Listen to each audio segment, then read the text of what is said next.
ಬ್ರಹ್ಮನಿಂದ ಅಮೋಘವಾದಂತಹ ವರಬಲವನ್ನು ಪಡೆದು ಸ್ವರ್ಗವನ್ನೇರಿದೆ, ಅವರೆಲ್ಲರನ್ನೂ ಹಾಗೆಡುತ್ತಿದೆ. ಅವರ ಮೊರೆಯನ್ನಾಲಿಸಿ ಹರಿಯೇ ರಣಕ್ಕಾಗಿ ಬಂದ ಆತನ್ನು ಸೋಲಿಸಿದ್ದು ಮಾತ್ರವಲ್ಲ, ಆತನ ಕರದಿಂದ ಚಕ್ರವು ಸೆಳೆದೆ. ಪುರಪ್ರವೇಶಗೈದಂತಹ ಕಾಲಕ್ಕೆ ಆಚಾರ್ಯರಾದಂತಹ ಶುಕ್ರನೇ ಎದುರುಗೊಂಡವರಿದ್ದಾರೆ. ತನ್ನಂತಹ ಚಕ್ರವನ್ನು ಸಾಮಾನ್ಯವಾಗಿ ಭಾವಿಸಬೇಡ ಮಗನೇ, ಅದಕ್ಕೆ ಪ್ರತ್ಯೇಕವಾದಂತಹ ಪೂಜಾಗ್ರಹವನ್ನು ನಿರ್ಮಿಸು. ಅವರ ಅಂಬೋಣದಂತೆ ಪ್ರತ್ಯೇಕವಾದಂತಹ ಪೂಜಾಗ್ರಹವನ್ನು ನಿರ್ಮಿಸಿದೆ. ತ್ರಿಕಾಲ ಪೂಜೆಯನ್ನು ಮಾಡುತ್ತಾ ಬಂದೆ. ಆ ಕಾರಣದಿಂದಲಾಗಿ ನಮ್ಮ ಕುಲ ಎನ್ನುವುದು ಉನ್ನತಿಗೆ ಸಾಗುತ್ತಾ ಇದೆ. ಅದನ್ನು ಕಂಡಾಗ ಸಂತೋಷವಾಗುತ್ತಾ ಇದೆ. ಇಂದಿಗೆ ಬೆಳಗಿನ ಪೂಜೆಯನ್ನು ಪೂರೈಸಿದ್ದಾಗಿದೆ. ಮಧ್ಯಾಹ್ನದ ಪೂಜೆಯನ್ನು ಪೂರೈಸುವರೆ ನದಿ ಸ್ಥಾನಕ್ಕಾಗಿ ಆ ಕಡೆ ತೆರಳುತ್ತೇನೆ.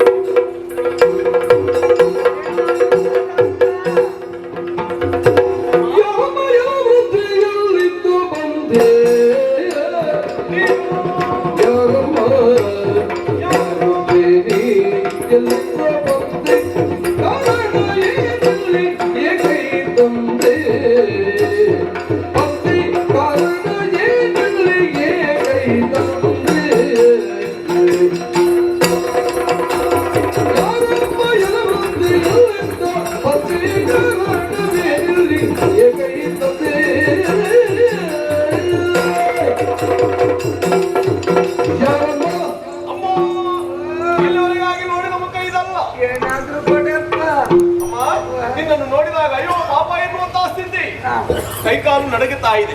ಸುಕ್ಕುಗಟ್ಟಿದಂತಹ ಚರ್ಮ, ಕೈಯಲ್ಲೊಂದು ಉರುಗೋಲು, ನರೆತ ಕೂದಲು, ಮತ್ತೊಂದು ಕೈಯಲ್ಲಿ ಭಿಕ್ಷಾಪಾತ. ಎಲ್ಲಿಗಾಗಿ ಹೊರಟೆ? ಎಲ್ಲಿಂದ ಬಂದವಳು? ಏನು ಕೆಲಸ? ಕೇಳು. ನೀನ್ಯಾರಪ್ಪ? ನಾನು ಅಸುರೇಂದ್ರನಿದ್ದೇನೆ. ಹಿಂದೆ ನಿನ್ನಯ ತಾಯ ಅಸುರೇಂದ್ರ ಹಿಂದೆ ನಿನ್ನಯ ತಾಯ ಮಸುರಿಂದ ಬಂದಾಗಲೂ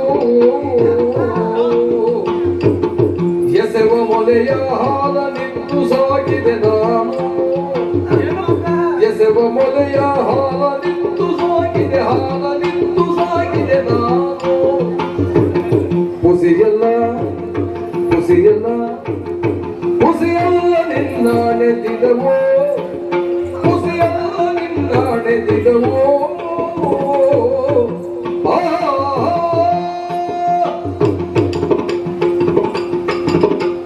ಸುರೇಂದ್ರ?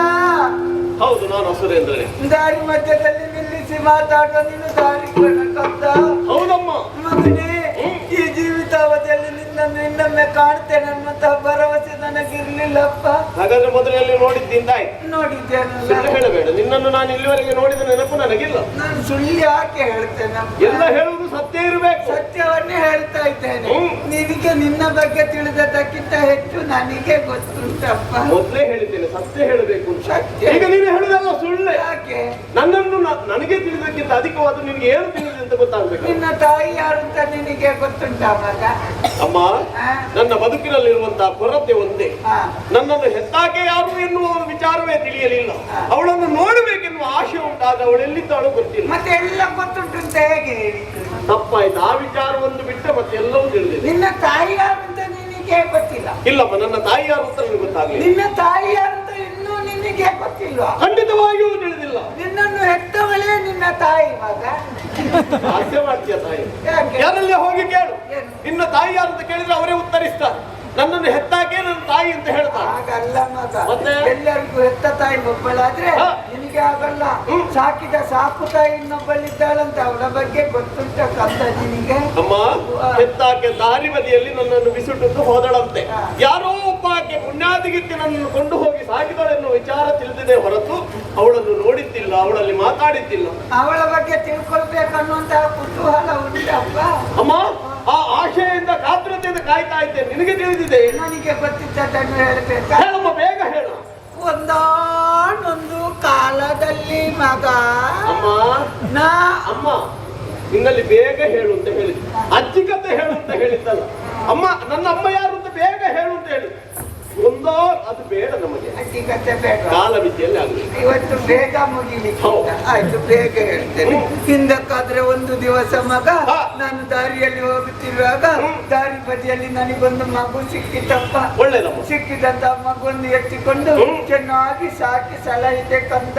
ತಾಯಿಯ ಮನಸ್ಸೇನು ಎನ್ನುವುದನ್ನು ನೀನು ತೋರ್ಪಡಿಸಿದೆ. ಆ ಮಗು ಬೇರೆ ಯಾರು ಅಲ್ಲಪ್ಪ. ನೀನು ಸಾಕಿದ ಮಗ ಎಲ್ಲಿದ್ದಾನಮ್ಮ? ಅದು ನೀನೇ ಮಗನೇ. ಅಮ್ಮ, ದಾರಿ ಬದಿಯಲ್ಲಿ ಅಳ್ತಾ ಇದ್ದಂತ ನನ್ನನ್ನು ಸಾಕಿದವಳು ನಾನಪ್ಪ. ಶಿರ ತಗ್ಗಿಸಿದ್ದೇನೆ. ಒಳ್ಳೇದಾಗಲಿ ಮಗ. ಈಗ ನನ್ನ ಕೈಗೆ ನೀನು ಸಿಗುವಾಗ ಇಷ್ಟೇ ಉದ್ದ ಇದ್ದದೀಗ ಇಷ್ಟು ಉದ್ದ ಇದ್ದ. ಎಲ್ಲರೂ ಹಾಗೆ ಹುಟ್ಟುವಾಗ ಮತ್ತೆ ಹೀಗೆ ಇದ್ರೆ ಆದೀತ. ಆಮೇಲೆ ಇದೇ ಮೊಲೆ ಹಾಲನ್ನು ಕೊಟ್ಟು ನಿನ್ನನ್ನು ಚೆನ್ನಾಗಿ ಸಾಕಿದ್ದು ಮಗನೇ. ಗೊತ್ತಾಯ್ತು ತಾಯಿ. ಬಳಿಕ ನಿನ್ನ ಭವಿಷ್ಯದ ಬಗ್ಗೆ ಸ್ವಲ್ಪ ಆಲೋಚಿಸಿದೆ ಮಗ. ಅದು ಹೋಗಿ ಬರ್ತಾ ಇರ್ತದೆ. ಬರ್ಲಿ ಬಿಡು. ಮಗನೇ, ನನಗೆ ಹೇಗೂ ವಿದ್ಯೆ ಕಲಿಯುವ ಯೋಗ ಇಲ್ಲ. ನೀನಾದ್ರೂ ವಿದ್ಯಾವಂತನಾಗ್ಲಿ ಅನ್ನುವುದಕ್ಕಾಗಿ ಗುರುಗಳಾದಂತಹ ಶುಕ್ರಾಚಾರ್ಯರ ಬಳಿಯಲ್ಲಿ ವಿದ್ಯೆ ಕಲಿಯುವುದಕ್ಕಾಗಿ ಕಳುಹಿದವಳು ನಾನೇ ಮಗನೇ. ಅಮ್ಮ, ನೀನು ಸಾಕಿದಂತ ಮಗ ನಿರಕ್ಷರ ಖುಷಿಯಾಗಿರಬಾರದು ಎನ್ನುವ ಕಾರಣಕ್ಕಾಗಿ ವಿದ್ಯಾರ್ಜನೆಗಾಗಿ ಗುರುಗಳ ಬಳಿ ಬಿಟ್ಟವಳೆ. ಹೌದಪ್ಪ. ಅಮ್ಮ, ವಿದ್ಯಾಭ್ಯಾಸ ಕಲಿಯುವುದಕ್ಕೆ ಬಿಟ್ಟೆ ಮತ್ತೆ ಎಲ್ಲಿ ಹೋದೆಮ್ಮ ನೀನು? ನನ್ನ ಅವಸ್ಥೆ ಬಳಿಕ ಏನಂತ ಹೇಳಿ ಮಗನೇ? ಏನಾಯ್ತಮ್ಮ? ನನ್ನ ಸ್ಥಿತಿ ಚಿಂತಾಜನಕಾದಲ್ಲ. ಏನು ಅಮ್ಮ, ನಿನಗೆ ಏನಾಯ್ತು? ಹಾಗೇನಾಗಲಿಲ್ಲ ಮಗ. ನಿನ್ನಲ್ಲಿ ಬಿಟ್ಟು ನಮ್ಮವರನ್ನು ಸೇರುವುದಕ್ಕಾಗಿ ಇಲ್ಲಿಗೆ ಬಂದ್ರೆ ಯಾರು ನನ್ನನ್ನು ಹತ್ತಿರಕ್ಕೆ ಸೇರಿಸಿಕೊಳ್ಳಿಲ್ಲ ಮಗ. ಏನಮ್ಮ, ಅಧಿಕ ಪ್ರಸಂಗಿಯ? ಅಧಿಕ ಪ್ರಸಂಗ ಅಲ್ಲ. ಮತ್ತೆ ಅವರಿಗೆ ಏನೋ ತಾತ್ಸಾರ ಇರ್ಬಹುದು. ನೀನು ಯಾವ್ದು ಹೇಳ್ತೀಯ ಅವರಿಗೆ ವಿರುದ್ಧವಾಗಿ ಗೋಚರಿಸಬಹುದು. ಮತ್ತೆ ಮುದುಕರೆನ್ನುವ ದಾಸರವು ಇರ್ಬೋದಪ್ಪ ಮಗನೇ.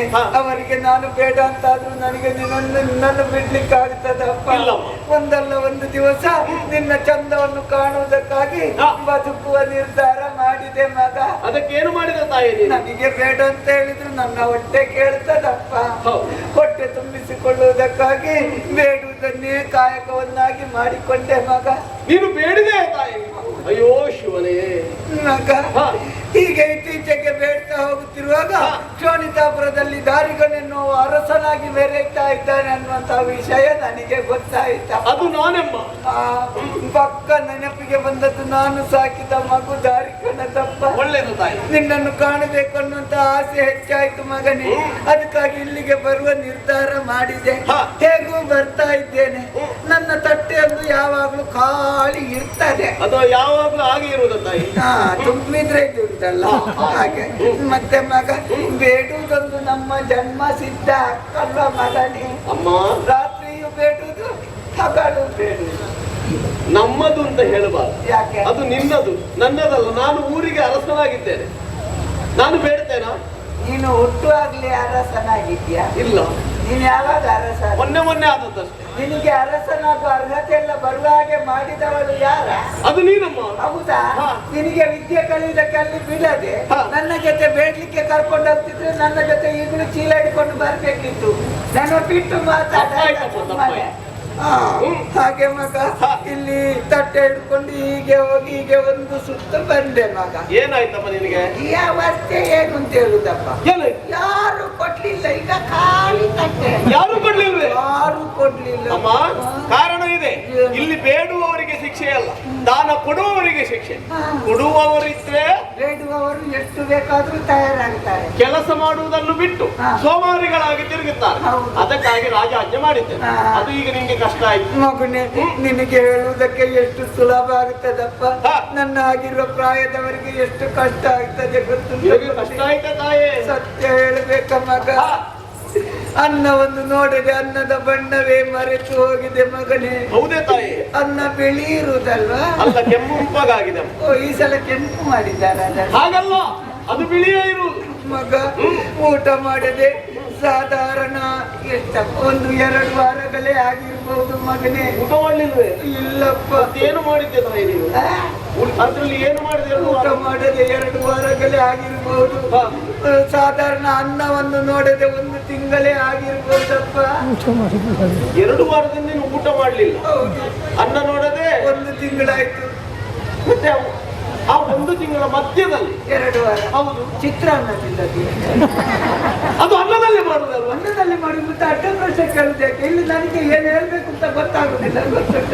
ನಿಮ್ಮ ಅವಸ್ಥೆಯಲ್ಲಿ ಸತ್ಯ ಹೇಳುತ್ತೇನೆ ಮಗ, ಊಟ ಮಾಡದೆ ಎಷ್ಟು ಸಮಯ ಆಯ್ತು. ಎದ್ದು ನಿಲ್ಲುವುದಕ್ಕೆ ಕೈ ಕಾಲಲ್ಲಿ ಶಕ್ತಿ ಇಲ್ಲ. ಈಗಲೂ ಇನ್ನೊಂದು ಗಳಿಗೆ ಎಲ್ಲ ಬಿದ್ದು ಸಾಯುವ ಸ್ಥಿತಿಯಲ್ಲಿ ನಾನಿದ್ದೇನೆ. ಸಾಯ್ತೇನೆ ಅಂತ ನನಗೆ ದೇವರಾಣೆ, ಬೇಸರ ಇಲ್ಲ ಮಗನಿಗೆ. ಮತ್ತೇನು ಸಾಯುವ ಸ್ಥಳ ಇದು ಯಾವುದಪ್ಪ? ಇದು ಶೋಣಿತಾ ಪಟ್ಟಣ. ನಿನ್ನ ಈ ರಾಜ್ಯದಲ್ಲಿ ನಿನ್ನ ತಾಯಿ ಬಿದ್ದು ಸತ್ರೆ ಈ ಜನ್ಮದಲ್ಲಿ ಬಿಡು ಮಗ. 7 ಜನ್ಮದಲ್ಲೂ ನಿನ್ನನ್ನು ಬಿಟ್ಟು ಹೋಗಲು ಉನ್ನತ ಅಪಕೀರ್ತಿ ನಿನಗೆ ಬರ್ತಿಲ್ಲಪ್ಪ. ಹಾಗಾಗಬಾರದಮ್ಮ. ಹಾಗಾಗಬಾರ್ದು ಅಂತಿದ್ರೆ ಏನಾದ್ರೂ ಕೊಡಪ್ಪ, ನನಗೆ ಕೊಡುದಿಲ್ಲ. ಅಯ್ಯೋ ಅಯ್ಯೋ ಅಯ್ಯೋ ಅಯ್ಯೋ ಅಯ್ಯೋ ಅಯ್ಯೋ ಅಯ್ಯೋ ಏನಾಯ್ತಮ್ಮ? ಅಯ್ಯೋ ಅಯ್ಯೋ ಅಯ್ಯೋ ಅಯ್ಯೋ ಅದಕ್ಕೆಲ್ಲ ವ್ಯವಸ್ಥೆ ಮಾಡು. ಅಯ್ಯೋ ಹೀಗೆ ವ್ಯವಸ್ಥೆ ಮಾಡು. ಅಯ್ಯೋ ಕೊಡುದಿಲ್ಲ, ನಾನಿದ್ದೇನೆ. ಕೊಡುದಿಲ್ಲ. ಏನು ಚಿಂತೆ ಮಾಡಬೇಡ. ಅಯ್ಯೋ ಹೇಳುದೆಲ್ಲ ಹೇಳಿ ಆದ್ಮೇಲೆ ನಿದ್ರನಾದದ್ರಲ್ಲಿ ಆಯ್ತು. ಇಲ್ಲದಿದ್ರೆ ಅರ್ಥದಲ್ಲಿ ನಿಲ್ಲಿಸಬೇಕಿತ್ತು. ನನಗೆ ವಿಚಾರವೇ ಗೊತ್ತಾಗುತ್ತೆ. ಅಯ್ಯೋ ವ್ಯವಸ್ಥೆ ಮಾಡು, ನಾನು ವ್ಯವಸ್ಥೆ ಮಾಡು. ಅಯ್ಯೋ ನೀನು ಅಳಲದಿರು. ಅಯ್ಯೋ ಅಮ್ಮ, ಈಗ ನಿನಗೆ ಊಟ ಬೇಕು. ಹೌದು ಮಗ. ನಾನೀಗ ನದಿ ಬಳಿಗಾಗಿ ಹೊರಟವ. ಯಾಕೆ ಮಗ? ಸ್ನಾನ ಮಾಡುವುದಕ್ಕೆ. ಸ್ನಾನ ಬೇಕಾದ್ರೆ ನಾಳೆ ಬೆಳಿಗ್ಗಾದ್ರೂ ಮಾಡ್ಬೋದು ಮಗನೇ. ಹೊಟ್ಟೆ ಈಗಲೇ ತುಂಬಬೇಕು, ಅನ್ನ ಕೊಡ. ಹಾಗಾಗುವುದಿಲ್ಲಮ್ಮ. ನಾನು ಸ್ನಾನವನ್ನು ಮುಗಿಸಿ ಪೂಜೆಯನ್ನ ಮುಗಿಸಿದ ನಂತರ ಊಟ ಮಾಡು. ಅದು ನೀನು ಊಟ ಮಾಡುದು, ನನಗೇನಾದ್ರೂ ಸಿಗುವ ವ್ಯವಸ್ಥೆ ಮಾಡ. ನಾನಿಲ್ಲಿ ಏನನ್ನು ಕೊಡ್ಲಿ ತಾಯಿ? ಅಮ್ಮ, ನೀನೊಂದು ಕೆಲಸ ಮಾಡ್ತೀಯ. ಕೆಲಸ ಮಾಡ್ಲಿಕ್ಕೆ ಕುಂಟುದಿಲ್ಲ, ಪ್ರಾಯ ಆಯ್ತಲ್ಲ, ಕೆಲಸ ಮಾಡು. ಯಾವುದಮ್ಮ? ಮೈ ಬಗ್ಗಿಸಿ ಕೆಲಸ ಮಾಡುತ್ತೆ ಹೇಳಿದ್ದಲ್ಲ. ಮತ್ತೆ ಅದು ಕನ್ನಡತೆ ದೂರದಲ್ಲಿ ಕಾಣ್ತಾ ಇದೆ ಅರಮನೆ. ಅದು ಯಾರ ಮನೆ? ಅದು ನನ್ನ ಅರಮನೆ, ಇನ್ನು ನಿನ್ನ ಅರಮನೆಗೂ ಹೌದು. ಅಲ್ಲಿಗಾಗಿ ಹೋಗು. ನನ್ನ ಮಡದಿ ನಮ್ಮಾವಣಿ ಇದ್ದಾಳೆ. ಓ, ನಿನಗೆ ಮದುವೆ ಆಗಿದೆ? ಹೌದಮ್ಮ. ಮತ್ತೆ ನನಗೆ ಯಾಕೆ ಕಾಗದ ಬಂದಿಲ್ಲ? ನೀನು ಎಲ್ಲಿದ್ದೆ? ನಿನ್ನ ವಿಳಾಸ ಯಾವುದು? ಈ ಸಲ ಬಂದಿದ್ದೇನಲ್ಲ. ಇನ್ನು ನಿನ್ನ ವರ್ಷಾಂತಿಕವನ್ನು ಜೋರಾಗಿ ಆಚರಣೆ ಮಾಡಿ. ಅಮ್ಮ, ವರ್ಷಾಂತಿಕ ಸತ್ತ ಮೇಲೆ ಮದುವೆಯ ವರ್ಷಾಂತಿಕ ಅದು ವಾರ್ಷಿಕ ಉತ್ಸವ. ಈಗ ನೀನು ಬಂದಿದ್ದಿ, ಸಂಭ್ರಮದಿಂದ ಮಾಡು. ಅಲ್ಲಿಗೆ ಹೋಗು, ನನ್ನ ಮಡದಿಯಲ್ಲಿ ಕೇಳು, ಅವಳು ಕೊಡ್ತಾಳೆ. ಊಟ ಮಾಡಿ ವಿಶ್ರಾಂತಿ. ಮಗನೇ, ನಿನ್ನ ಹತ್ರ ನೇರ ಕೇಳ್ತೇನೆ ನಾನು. ನಿನಗೆ ಆಟ ಆಡುವುದಕ್ಕೆ ಈ ಮುದುಕಿಯೇ ಸಿಕ್ಕಿದ್ದಾಗ ನಾನು ಏನು ಆಟ ಆಡಿದ್ದೀನಿ? ನಿನಗೆ ಯಾರ ಹತ್ರ ಹೇಗೆ ಮಾತಾಡ್ಬೇಕು ಅಂತ ಗೊತ್ತುಂಟ? ಏನಾಯ್ತಮ್ಮ? ಎಲ್ಲಿ ತಪ್ಪಿದೆ? ಏನಪ್ಪ, ನಿನ್ನ ಮಾತನ್ನು ಮೀರಿ ನಿನ್ನ ಪ್ರಜೆಗಳೇ ನನಗೆ ಭಿಕ್ಷೆ ಕೊಟ್ಟಿಲ್ಲ. ಇನ್ನು ನಿನ್ನ ಹೆಂಡತಿ ನನಗೆ ಊಟ ಕೊಡ್ಲಿಕ್ಕೆ ಉಂಟ. ಸುಮ್ಮನೆ ಸಾಯುವ ಕಾಲಕ್ಕೆ ಅವರ ಕೈಯಲ್ಲಿ ಪೆಟ್ಟು ತಿನ್ಲಿಕ್ಕೆ. ಅಮ್ಮ ಅಮ್ಮ ಅಮ್ಮ ಅಮ್ಮ ಅಮ್ಮ ಅಮ್ಮ ಅಮ್ಮ ಏನು ಗಳಿಗೆ ಕೋಪ ಬರುವುದು? ಇಲ್ಲಿ ನನಗೆ ಕೋಪ ಒಳ್ಳೇದಲ್ಲ. ಹೊಟ್ಟೆಗೆ ಏನಾದ್ರೂ ಸಿಗಬೇಕು ಅಂತ ಕಾಯ್ತೇನೆ. ಅವ ಏನೇನು ಮಾತಾಡ್ತಾನೆ. ನಿನ್ನ ಹೆಂಡತಿ ಕೊಡ್ಲಿಕ್ಕಿಲ್ಲ. ಸುಮ್ಮನೆ ನೀನು ಹೇಳಿದ್ರಲ್ಲಿ ಸತ್ಯ ಇದೆ. ನೀನಾಗಿ ಹೋಗಿ ಕೇಳಿದ್ರೆ ಖಂಡಿತವಾಗಿ ಕೊಡುವುದಕ್ಕಿಲ್ಲ. ಮತ್ತೆ ಈಗ ಒಂದು ಕೆಲಸ ಮಾಡು, ಅಲ್ಲಿಗೆ ಹೋಗಿ ಕರೆದು ಹೇಳು. ಕೊಡದಿದ್ದರೆ ಕರೆದು ಜೋರು ಬಬ್ಬೆ ಆಗ್ತೇನೆ. ಹೇಗೆ? ಮಗನೇ, ನಿನ್ನ ಹೆಂಡತಿ ನನಗೆ ಅನ್ನ ಕೊಡೋದಿಲ್ಲ. ಅಮ್ಮ, ಸ್ವರ ಒಳ್ಳೇದುಂಟು. ಸ್ವರ ಈಗ ಸ್ವಲ್ಪ ಬಂದ.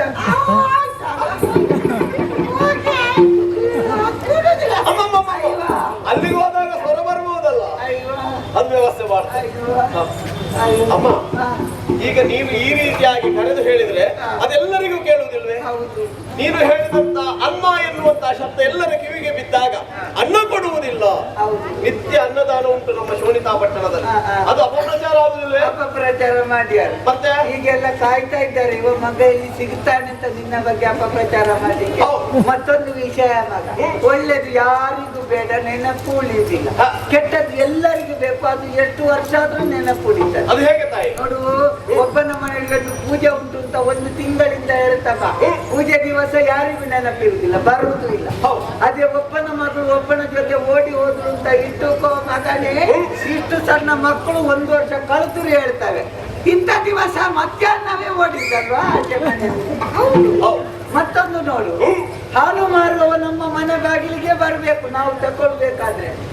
ಖಂಡಿತ ಹೆಂಡದ ಅಂಗಡಿ ಬಾಗಿಲಿಗೆ ನಾವೇ ಹೋಗ್ತೇವೆ ತಕೊಳ್ಳಿಕ್ಕೆ. ಎಷ್ಟು ವಿಪರ್ಯಾಸ ಅಲ್ಲ? ಬದುಕೇ ವಿಪರ್ಯಾಸವಾಗಿದೆ. ಬೇಡ, ಅದು ಬೇಕು ಎಲ್ಲರಿಗೂ. ಹಾಗೆ ಅದಕ್ಕೇನು ಮಾಡ್ತಿ? ಇನ್ನು ಸ್ವಲ್ಪ ಜಾಗ್ರತೆ ಮಾಡಾಯ್ತಾ? ಅದಕ್ಕೆ ಅನ್ನವನ್ನು ಬಿಡು, ಹೀಗೆ ಮಾಡು ಮಗ. ನಾನು ಕೇಳಿದ್ದನ್ನು ಇಲ್ಲಿ ಕೊಡುವುದಿಲ್ಲ ಅಷ್ಟೇ ಹೇಳಿದೆ. ಯಾವುದನ್ನು ಕೊಡಬೇಕು ಅವಳಿಗೆ ಗೊತ್ತಿಲ್ಲ, ಯಾವುದನ್ನು ಕೇಳಬೇಕು ನನಗೆ ಗೊತ್ತಿಲ್ಲ, ಯಾವುದನ್ನು ಕೊಡುವುದಕ್ಕೆ ಹೇಳಬೇಕು ನಿನಗೆ ಗೊತ್ತಿಲ್ಲ. ಮತ್ತೆ ಮಧ್ಯದಲ್ಲಿ ಅನ್ನ ಯಾಕೆ ಸುಮ್ಮನೆ ಅಲ್ವಾ? ಆಯ್ತು, ಅಲ್ಲಿ ನಾನು ಸ್ನಾನ ಮುಗಿಸಿ ಅರಮನೆಗೆ ಬರ್ತೇನೆ. ಮತ್ತೆ ನಾನಲ್ಲಿ ಹೋಗಿ ಕರೆಯುವಾಗ ವ್ಯಾಪ್ತಿ ಪ್ರದೇಶದ ಹೊರಗಿದ್ದಾರೆ ಅಂತ ಬರ್ಲಿಕ್ಕಿಲ್ಲ. ಹಾಗೆ ಬರ್ಲಿಕ್ಕಿಲ್ಲಮ್ಮ, ನಾನು ಸ್ನಾನಕ್ಕಾಗಿ ಹೊರಟಿದ್ದೆ. ಹೋಗಿ ಬರ್ತೇನೆ. ಹೋಗಿ ನೀನು ಸ್ನಾನ ಮಾಡು, ನಾನು ಈಚೆ ಹೋಗಿ ಊಟ ಮಾಡ್ತೇನೆ. ಊಟ ಮಾಡಿ ಆದ ಮೇಲೆ ಸ್ನಾನ ಮಾಡ್ತೇನೆ, ಆದ ಮೇಲೆ ಸ್ವಲ್ಪ ನಿದ್ರೆ ಮಾಡ್ತೇನೆ. ನೀನು ಬಂದು ಎದ್ಬಿಟ್ಟು ಆಮೇಲೆ ಮಾತಾಡುವ. ಅಮ್ಮ, ಊಟ ಆದ ಮೇಲೆ ಸ್ನಾನ ಅಲ್ಲ, ಸ್ನಾನವನ್ನು ಮುಗಿಸಿ ಊಟ ಮಾಡ್ಬೇಕು. ನಿನಗೆ ಈಗ ಊಟ ಬೇಕಾದ ಸ್ನಾನ ಬೇಕಾದ? ನಾನು ಸ್ನಾನಕ್ಕೆ ಹೊರಟು, ನನಗೆ ಊಟಕ್ಕೆ ಹೊರಟದ್ದು. ಆದ್ರೂ ನೀನು ಸ್ನಾನ ಮುಗಿಸಿ ಆಮೇಲೆ ಊಟ ಆದ ಮೇಲೆ ಇಲ್ಲದಿದ್ದ ಊಟ ಅಮ್ಮ ಅಮ್ಮ ಅಮ್ಮ, ನಿನಗೆ ಯಾಕೆ ಕೋಪ ಬರುವುದೇ? ಮತ್ತೆ ಹಸಿವು ಅಷ್ಟು ಅಧಿಕವಾಗ್ತಾ ಇದೆ. ಯೋಚನೆ ಮಾಡಬೇಡ, ಅಲ್ಲಿಗೆ ಹೋಗು. ನಾನು ಸ್ನಾನ ಮುಗಿಸಿ ಈ ಕಡೆ ಮಾತಾಡಿದ್ದು ಹೆಚ್ಚಾಯ್ತು. ನೀನು ಹೋಗಿ ನೀರಲ್ಲಿ ನನ್ನನ್ನು ಮುಳುಗಿಸ್ತೀಯ ತಾಯಿ? ನಾವು ಮುಳುಗಿಸುವುದಕ್ಕೆ ನೋಡ್ತೇವಪ್ಪ, ಹೇಳ್ಬೇಕು ಅಂತ ನಿಮಗೆ ಗೊತ್ತಿಲ್ಲ. ನಾನು ಸ್ನಾನಕ್ಕೆ ಹೊರಟದ್ದು. ಹೋಗು, ಹೋಗಿ ಬರ್ತೇನೆ. ಈ ಸಲ ನಿನ್ನ ಚಂದ ನೋಡಿಕೊಂಡು ಮಗ್ಗ. ಅದೇನು ಅಷ್ಟು ಹೊತ್ತಿಗೆ ಮಗ್ಗ ಅಂತ ಹೇಳ್ತೀನಿ? ಚಂದ ನೋಡ್ಲಿಕ್ಕುಂಟು ಮಗ್ಗ. ತುಂಬಾ ವರ್ಷ ಆಯ್ತಲ್ಲ ಹಾಗೆ ಪ್ರೀತಿ ಉಕ್ಕೇರಿತು. ಹೋಗಿ ಬರ್ತೇನೆ. ಆಯ್ತು. ಎಲ್ಲಿಗೆ ಹೋಗಬೇಡ, ಇಲ್ಲಿಗೆ ಅತ್ತೆ ಮನೆಗೆ ಬರುವುದಾ? ಅಲ್ಲ ಅರಮನೆಗೆ. ಆಚೆ ಹೋಗೊಮ್ಮೆ ಹೋಗು. ಎಲ್ಲಿಗಮ್ಮ? ಅಲ್ಲಿಂದ ಅರಮನೆಗೆ ಆಚೆ ಹೋಗು. ಆಯ್ತು, ಹೋಗಿ ಬರ್ತೇನೆ. ಎಲ್ಲಿಗೆ ಹೋಗಬೇಡ, ಮಾತಾಡ್ಲಿಕ್ಕುಂಟು, ತುಂಬಾ ಮಾತಾಡ್ಲಿಕ್ಕುಂಟು. ಆಯ್ತು, ಹೋಗಿ ಬರ್ತೇನೆ. ಹೋಗ, ಎಷ್ಟು ಮಾತಾಡ್ತು, ಹೋಗೊಮ್ಮೆ. ಬಿಟ್ಟು ಹೋಗುವುದಕ್ಕೆ ಮನಸ್ಸು ಬರುವುದಿಲ್ಲಮ್ಮ. ನಿನಗೆ ಮನಸ್ಸು ಬರುದಿಲ್ಲ, ಕಾಲ ಬಿಟ್ಟು ನಮಗೆ ಮುಗಿಸ್ಬೇಕಲ್ಲ. ಹೋಗು, ಹೋಗಿ ಬರ್ತೇನೆ. ಹೋದಲ್ಲ. ಯಾರಿಗ ಅದಕ್ಕೆ ಮಾಡಿದ್ರೆ ಕಿರಿಕಿರಿ ಸುಮ್ಮನೆ ಅಲ್ಲ. ನಾವೆಲ್ಲ ದೇವರುಗಳು, ನಮಗೆ ಇಂಥ ವೇಷದ ಅಗತ್ಯ ಉಂಟ? ಅದು ಮುದುಕಿ ಬಗ್ಗಿ ಬಗ್ಗಿ ಸೊಂಟ ನೋಯ್ತಾ ಉಂಟು. ಆದ್ರೂ ಸ್ವಲ್ಪ ಸಂಪಾದನೆ ಆಯ್ತು, ಅದರಲ್ಲಿ ಒಂದು ಸಮಾಧಾನ. 5-6 ಅಲ್ಲ 15 ಆಯ್ತು. ಎಷ್ಟಾದ್ರೂ ನಮಗೆ ಯಾಕೆ ಅದರಲ್ಲಿ ಪಾಲು ಕೊಡ್ಲಿಕ್ಕೆ?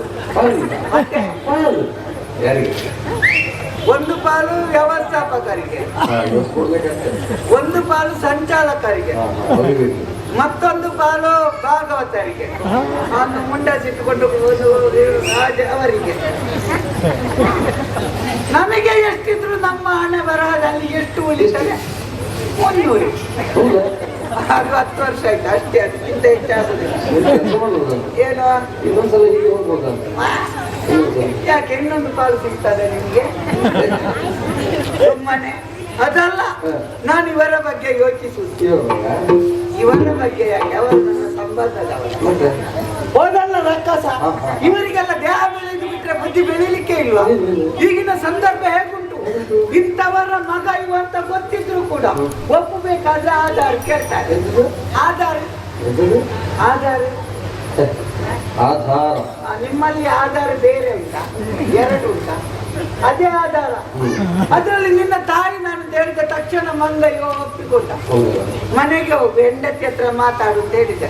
ಈ ಮನೆಯಲ್ಲೇ ಇರುವ ಹೆಂಗಸರು ಸ್ವಲ್ಪ ಅಧಿಕ ಪ್ರಸಂಗ ಮಾತಾಡ್ದು ಅದು ಅದು ಹಾಗೆ ಆಯ್ತು, ಇದು ಇದಾಯ್ತು. ಸುಮ್ಮನೆ ಅಲ್ಲಿ ಹೋಗಿ ಏನಾದ್ರೂ ಅಡ್ಡ ಪ್ರಶ್ನೆ ಕೇಳಿ ಸತ್ಯ ಗೊತ್ತಾದ್ರೆ ಬೇಕಾದೇ ಇಲ್ಲ. ಅದಕ್ಕೆ ವೇಷ ಬದಲಿಸು. ಬೇರೆ ವೇಷ. ಯಾವ ವೇಷ ಮಾಡಬೇಕು? ಯಾವ್ದಾಗಿ? ಮುದುಕನ ವೇಷ ಮಾಡ್ಬೇಕಾ? ಅಲ್ಲ, ಮುದುಕಿಗೆ ಕೆಲವು ಮಂದಿ ಕೊಡ್ಲಿಲ್ಲ, ಇನ್ನು ಮುದುಕ ಬೇಡ್ಲಿಕ್ಕೆ ಹೋದ್ರೆ ಇವಾಗ ಕುಡಿಲಿಕ್ಕೆ ಬೇಡುವಂತ ಹೊಡ್ದ. ಮತ್ತೆ ಯಾವ ವೇಷ ಮಾಡುದು?